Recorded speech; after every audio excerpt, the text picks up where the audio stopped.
Good evening. It is Wednesday, February 14, 2024, and welcome to the Town of Carmel Town Board meeting. This is a work session. We've got 9 items on the agenda. I call this meeting to order, and I ask everyone please rise and face the flag for the Pledge of Allegiance.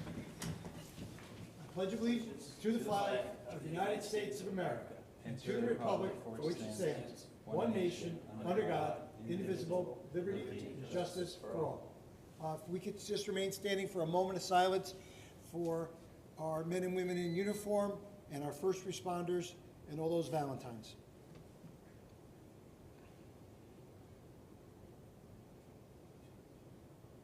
Thank you.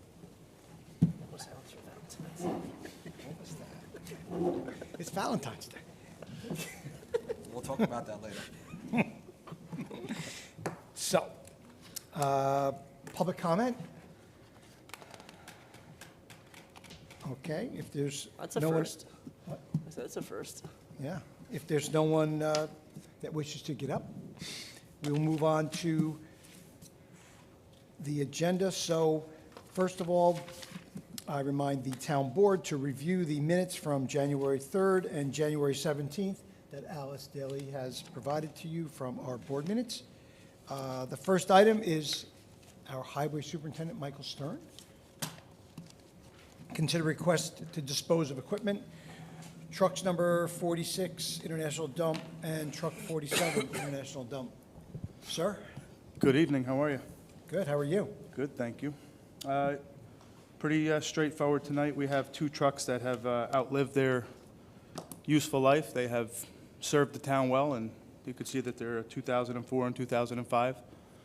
And we're going to look to dispose of them, and we're going to use the parts from them to actually build another truck to compensate so we don't completely lose them, while the other trucks are hard to get right now. So you said, yeah. Yeah, so that'll be it. So you're gonna strip parts off these trucks? We're going to before strip these ones down, and we have another chassis and cab up in our Carmel yard that we're going to take all the good stuff, sandblast, paint it, and build a new truck out of you that. salvage it? Awesome. So, Yeah, thank you for your time. Thank you for saving money for us. Great job yesterday. You know, you and your team really did an exceptional job clearing the roads, and I want to thank you and everyone at the Highway Department for always showing up and making sure that we can all get to our jobs and where we need to be safely. So thank you. Thank you, Councilman. I appreciate it. It's always the guys did a great job yesterday. Yeah. And get to So, their thank you. mailboxes. Thank you. Next up is Mary Ann Maxwell, our Town Comptroller, request to authorize budget revisions for calendar year 2023. Mary Ann? Good evening. This is hopefully the last budget revision for calendar year 2023. The auditors will be here the weeks of March 11th and March 18th. So hopefully this will be the final budget revision we'll have to do before we close the books. On page 1, number 1 in the general fund, we're providing for the payout of accrued time for retirees and other staff. That's a total of $128,716. This comes from our reserve compensated absence fund balance that we always hold money aside for sick payouts and vacation payouts. Number 2, we're providing for the youth programs in the Parks Department from revenue received for those programs. Number 3, we're transferring for miscellaneous expenses within the general fund. Number 4, we're transferring for police overtime and other police pay. This is all within the police department budget. Number 5, we're also transferring for miscellaneous police expenses. This is also within the police department budget. Number 7, on page 2, we're transferring for miscellaneous recreation expenses. This is also within the recreation budget. Number 9, which is the Tea Kettle Spout Park District, we're transferring for brush cleanup and removal of $3,700. That was done in the fall. That's all within the Tea Kettle Spout Park District budget. In the Lake Secor Park District, we're transferring for a new cement patio of $1,150 in the Lake Secor Park District. In the Highway Fund, we're providing for the payout of accrued time in the highway fund. Number 12, transferring for highway miscellaneous expenses. And number 13, transferring for CHIPS highway project costs. On page 3, I'm just going to go through, these are various water and sewer districts, page 3 and 4. I'm just going to go through the ones that we had to pull from the fund balance because there wasn't enough funds in the specific budget. So in Water District number 3, we did have to pull $27,000 from the fund balance. There is a fund balance still in that district of about $40,000, but that's very low for that water district. It's Water District 3, which is the Secor area. Water District 8, we did have to pull $8,000 from the fund balance. That district still has a good enough fund balance. I think it's about $90,000, so we should be okay in that district. On page 4, that was it as far as the pulling from the fund balance for the water and sewer districts. We did have to pull $3,000 from the Mahopac Lighting District fund balance. It looked like the expenses for NICEAG went up throughout the year last year, so we did have to pull from the fund balance to cover that expense. And $200 had to come from the Country Hills Lighting District. On the bottom of page 4, this is the Birch Road Capital Project Fund. We're just adjusting the budget for the county aid from sales tax funding and ARPA funding. So we did receive, we will receive $670,000 from ARPA and county sales tax funding to fund that project. On page 5, we're providing for engineering costs to assist with the FEMA large projects. This has to do with the FEMA project 4723, which is the July 9th heavy rainstorm. So we have ongoing engineering costs to assist in that, in providing, in working on those projects. So that's coming out of that capital fund. Carmel Water District number 9, we're providing for capital project costs from approved borrowing for $2,100. And Carmel Sewer District number 4, we're adjusting the budget for county aid from sales tax funding and ARPA funding. That's Sewer District 4 capital fund. And that's it for, hopefully, for 2023. Hopefully. Hopefully. So the ARPA that we did for Birch, Yes. all the paperwork went over to the county, and $670,000, yes. We did get reimbursed for the sales tax funding, but we did not receive the ARPA funding yet. I believe we were still, something about the language in the contracts. oh, We have to speak yeah, to because that's what we were just. Mike Lewis about, yeah. We have to speak to, Because I can they've fi- got, we still haven't gotten paid for that, but we did get paid for the sales tax part of it. in their purposes, but they've got Dave, O'Connor Davies doing the review of the paperwork. They Okay. hired them to go through it. So I was just wondering if they had looked at it and got back to us or not, or if we were. Yeah, doing- we're still waiting. I think it's $162,000 we're waiting to get reimbursed for. We got $335,000, which is considered their sales tax part of it, and then the other $335,000 is the ARPA part of it. Right, So the we have federal not part. received that yet. Yeah. But I can follow up with Mike Lewis on that tomorrow, maybe. You'll, okay, that's fine. Excellent. Okay, So while you're there, yes. our next item, number Yes. 3, is consider rate reconciliation for the Carmel Central School District. Yes, so this Carmel Central School District, the property located at 30 Fair Street. The high school. Yes, when National Meter installed their radio read meter, it was, the old meter was a cubic foot meter. So the new meter was installed as a gallon meter, but it was never told to us that it was switched, so we were continuing to bill them as a cubic foot meter. So the bills were a lot higher, as you can see on this reconciliation spreadsheet that Michelle Russell did for me. Yep. You can see that they paid $100,161 when they should have only paid $13,000. So this is over a 3-year period, 2020 to 2023.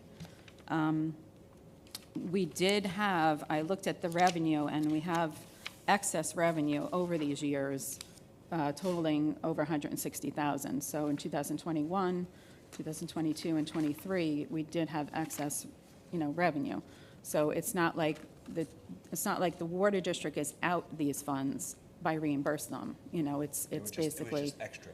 Yeah, so they were overbilled. I'd like to get this reimbursed to them now so that I can apply it to 2023, since the books are not closed yet. That's not going to affect Water District Number 2, like I said. The funds are there. But we do need a resolution in order to reimburse the school. Definitely the right thing to do, yeah. Yeah. Thank yeah. you. So the resolution, we did bill them for the September 30th. That's when this was brought to our attention. We did have Infomark go out, and they were the ones that confirmed that this is a gallon meter, not a cubic foot meter. So we did bill them for that September bill, but we told them not to pay it. So we're just going to take that off of the money that is owed to them. So the resolution, Greg, would be the $85,202. We're going to do that So- for the March bill also, or no? What's that? It should be Are better you going now. to deduct the March bill? Well, we won't bill out that until April. Okay. Yeah, because we'll take a read on it on March 31st, so I'd rather keep 23 Yeah, separate that's fine. from, than that, so, Yeah, we'll do that resolution okay. for next week, for sure, yeah. Okay, Thank you. that's all I have. Thank you. Thank you, Mary Ann. So our fourth item is with our Chief of Police, Anthony Hoffmann. Consider request to authorize purchase of two 2023 Dodge Durango Pursuit SUVs. And then the next item is the upfitting. Chief? Thank you, Mr. Supervisor, members of the board. Before I get started on that, I'd just like to also echo the sentiments of Councilman Kearns. Highway did an awesome job yesterday. We had, I think we had about 6 vehicle accidents, none of them serious. A few aided calls, mostly shoveling related, a couple slips and falls. Again, nothing serious. The snow was coming down as fast as they could remove it, and they really knocked it out of the park. They did a great job. So, our guys were very appreciative of the efforts of Highway, as always. Can we And- also mention Fox, DeSantola, and Jaeger, Yes, and 10-month-old? someone else? For the 10-month-old, Yes. yes. Yeah, there was at Little Feet Daycare on Route 6, back on February 1st, there was an incident where a 10-month-old fell, struck their head, began to have a seizure. The EMS got there. The medic didn't like the way things were going. The decision was made to go to Maria Ferrari Children's Hospital. The officers very quickly set up an escort, a police escort of the ambulance. They shut down the roads. Our dispatch got in touch with Yorktown PD, got in touch with Westchester County PD, New York State, all the way down to Valhalla to Maria Ferrari, where the 10-year-old got to very quickly. And last I heard is doing very well. The child was in the PICU, but is doing well and is recovering. So they did a great job for that. I figured we'd commend you too, as long as you're Well, commending the other They departments. did all the work. I just talk about it. Thank you. And just one last thing, this past Saturday, the 10th, was the Lunar New Year. The Chunyang Monastery up in Kent had their annual Chinese New Year celebration. It was the first detail of the combined Kent-Carmel Police Multi-Agency Emergency Response Team. It's a thing that they've done many years in the past. Went off without a hitch and got a lot of great feedback on that. So thank you for your support in that, and the guys on the team appreciate your support as well. Thank you. Even though Kent wanted to mount it and we said no. Moving on to the 2 items I have before you. It's basically just a repeat of our vehicle order from the fall. As I've been up here a number of times telling the board, acquiring vehicles is a challenge. Luckily, the contract dealer, Nielsen Fleet in Morristown, New Jersey, had a number of Dodge Durangos on their lot and offered us the ability to reserve a couple, which we were able to. We reserved 2. They're 2023s, but there's really no difference between a 2023 and a 2024 model. So we decided to reserve 2 under New York State contract BC 69848. They will both be assigned to patrol. One will be in the typical white color. The other will be black as a low-profile traffic enforcement car, which will save us a little bit of money on equipment. You don't have to put the roof rack on it. You can adjust some equipment in other ways. For that equipment upfit, we will look to go to RFC Emergency Lighting in Briarcliff again. They've done our past 6 vehicles. They've done great work. And they're also under a Village of Briarcliff Manor contract that a lot of the local municipalities have been utilizing for emergency vehicles.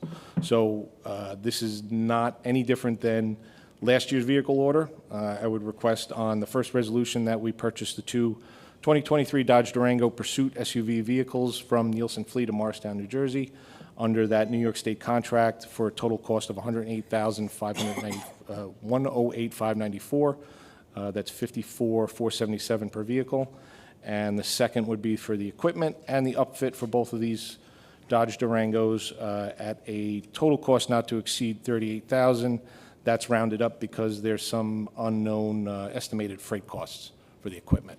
So I recommend that we go forward with both of them. Both of them are under contracts and fit under the procurement policy, and everything's covered under our vehicle equipment and vehicle and equipment budget lines.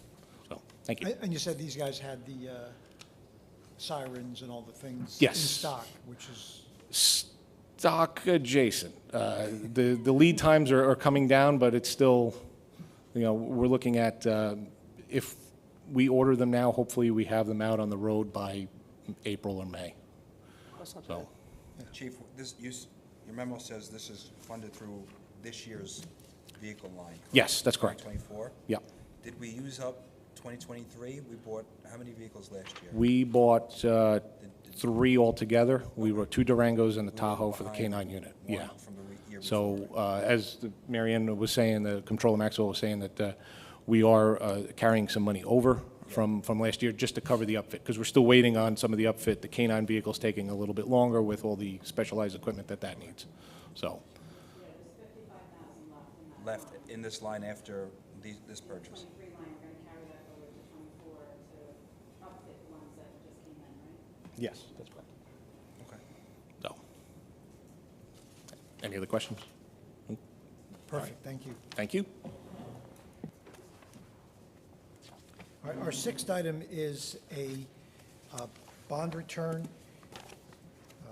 Town engineer gave us the backup, Richard Franzetti. Consider request to return a bond. Did you want to do that one, or did you want me? Sure.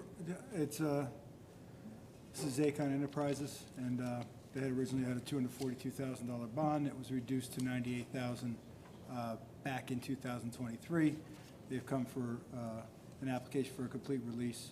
All zoning compliance comments have been addressed according to your Director of Codes Enforcement, and the Planning Board has held the public hearing and recommended that it be released. So can't be done without a board resolution. All right? Thank you. Just Optima Joe. Yeah, 14 Nicole Way. The 7th item is the Carmel Fire Department is requesting amendment to an existing sewer easement.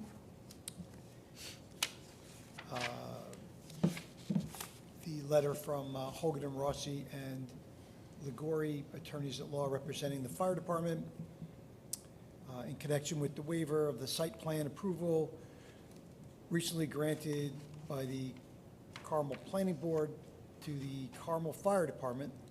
The Planning Board requests that the Carmel Fire Department amend an existing sewer easement which was created by filed map to reflect the rights of the parties as they relate to certain improvements to be constructed at the Carmel Fire Department within the easement area. And they enclosed a easement which our attorney has gone over with us, and Correct. So the easement existed already. They're looking to put some temporary facilities in the easement area. So that will require a modification, and we've gone over the language, and it requires your signature, their signature on it, but they want our approval to be able to do that. So, all right? anybody have a? No, just Greg, when you say temporary, what's temporary? No, it's a permanent easement, but what the temporary structures, they're putting seating, outdoor seating and the like out in the easement area. It's just gonna be seasonal. Probably, but it won't, it's not something that's going to interfere with our ability to maintain and repair the easement area. And if we have to move it and replace the line, then we're going to, okay? Typically, when you take an easement for utility, we prefer that there's no structures at all. They can plant things at a limit. But they did, obviously, everybody knows they did a major renovation to that structure over the last couple of years, and that's what they were asking. So engineering's okay with it, so fine with me. Okay. Great. The 8th item is the Mahopac Volunteer Fire Department. Consider additions, deletions to the active list of the Volunteer Fire Department. A correspondence from Laura Witten, Commissioner of the Mahopac Fire Department. She wishes to add to the rolls Ryan Aller, and to delete from the rolls Christopher Langley, Evan Fieldale, James Cook, and Crew Connolly. And then from the Justice Court, they consider acknowledging Uniform Justice Court Act, Section 2019A for the internal audit services. So I think that was O'Connor Davies that was here that did that the other day. They did an audit, and this is normal course of business. We do it every year to accept their audit report.